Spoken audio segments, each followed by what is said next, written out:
When we arrived, San Juan was rather run down, but because of the Lushbaugh family, they were making changes to the what we call now the Cutting Horse or the Brass Lantern or whatever it's become, that whole block on 3rd Street.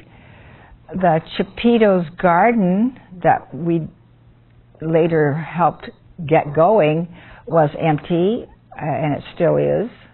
The screen door on what became our real estate office at 308 3rd Street was hanging on. There was what became the Liar's Bench in the Historical Society Museum now was sitting out in front of it. The bakery was operating.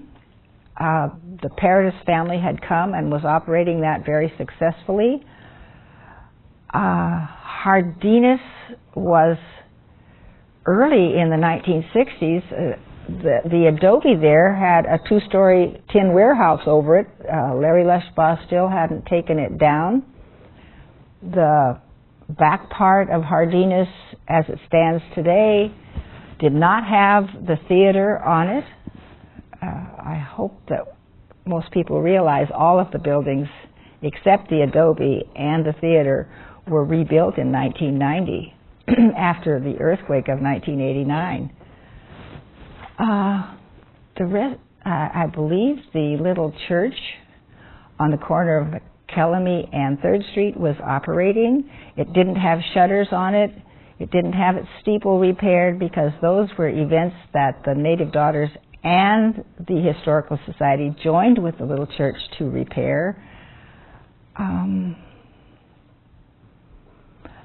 Way down 3rd Street, between 3rd and 2nd on Monterey, was a huge Victorian.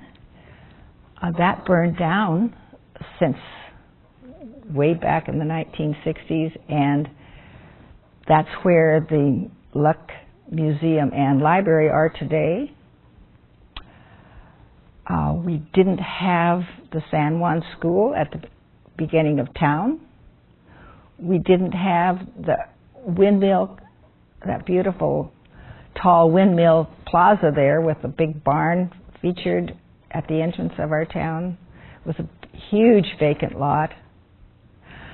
There, I believe we had a gas station at the entrance to the school, but perhaps it hadn't, the Union and or Chevron station hadn't moved there yet.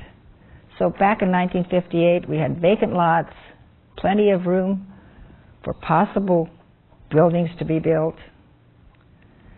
The current bank space, regrettably for sale right now, was occupied by the lovely Queen Anne building that is down on the corner of 4th and Polk. It's too bad that was moved because it would have made a lovely building, a home. People did actually in the old days live on Main Street right in the middle of town. I hope San Juan has not changed much.